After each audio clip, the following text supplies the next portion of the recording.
So once I decided that I was going to do this 30-day challenge, how did I get myself ready? How, not only in a mindset kind of a way, we'll be looking at that tomorrow, but in a practical way. So the first thing I did was I grabbed a new notebook, and if you know me at all, you know that that is a given.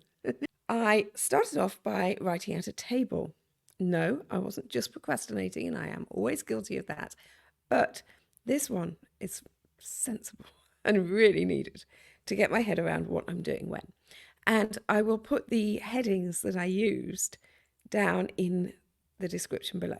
So, with my table, I started off with 2 columns, one for day number, which is, for example, we're on day 2, KS day 2, Kickstarter challenge day 2. And then the next column, I put the date that that one will go out, because I started this on September the 10th, which means it wasn't like 1st of September, day 1. So it doesn't correlate. So it's important that I keep on top of which day is corresponding to which day. Next is topic, but I could easily have put title here, because everybody seems to agree that it's very wise and sensible and helpful to come up with your title and your thumbnail before you actually record your video. Well, my thumbnail is fine, is ready to go, because I'm going to be doing these all very, very similar, so they're easy to find. The title and or topic. So what I've done is I've written out in my table where and when I think I should do certain topics.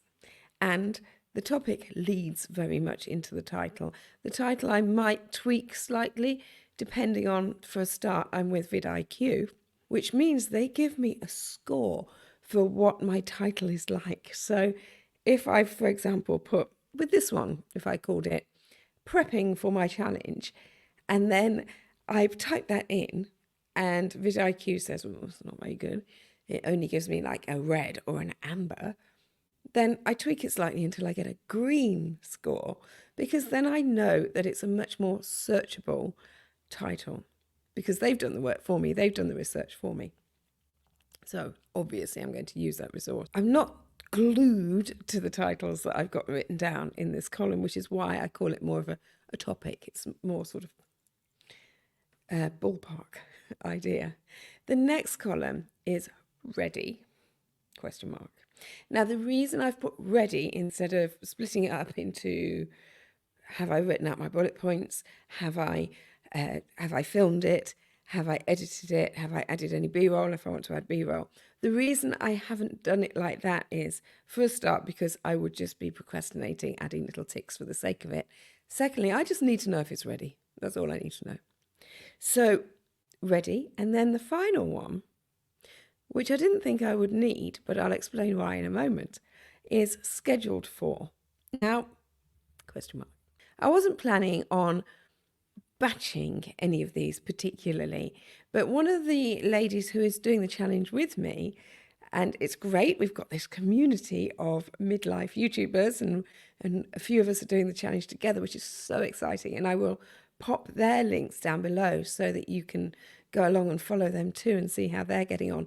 We're doing our challenges all on different topics, which is brilliant because it makes it even more interesting. So one of these ladies, she said, well, I'm going to record a couple. And I thought, I could do that. I don't want to just sit in a room and record one after another, bum, bum, bum. Partly because when my voice gets tired, I get really monotone and it's very boring and we don't want to listen to it. Nobody wants to listen to that. Oh my goodness, no, it's so dull. What I've done is, for example, on Saturday, I'm going to be with my children. We're going to be celebrating my birthday and my son's 21st. It's very close date-wise, so we're going to be doing it all in one go on Saturday. Now, that day, I'll be travelling, I'll be eating, I'll be hugging my kids, and then I'll be coming home, travelling again. What I will not be doing is having time to come onto my magic box and record a video for YouTube. So what I've done already is I filmed one. So I filmed it and it's prepped and it's ready to go and it's scheduled in YouTube. So that is going to make this easier and more manageable for me.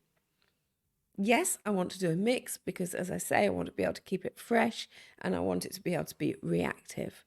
But also, I'm going to be doing a certain amount of scheduling in advance as well. And I totally recommend this because it will take the pressure off. Another way that I've prepared for this is that I've got my mic set up. I use a dynamic mic because I live in a very noisy part of the world. And by having this, it takes the sound straight from my voice and it doesn't pick up everything else. I was using a condenser mic before, and whatever setting I had it on, because there's lots of funky settings on it, it was still absorbing sound from different areas. Great for a band, not so good for little old me. I've got my ring light. I've got my big desktop computer. I've tried recording on my phone, but this seems preferable at the moment unless I'm out and about. And that's it. That's all I've got. You may have seen the video where I tried to use an arm for my microphone. Disaster. The final way that I have prepared for doing this challenge is that I have told people I'm doing it. And that is beyond the group we have that are holding each other accountable. Beyond that, I've also gone into my own Facebook community and told them I'm doing it. And sometimes the weight of those other people's expectations can be so strong and they will keep you going on those days where actually you just rather not bother.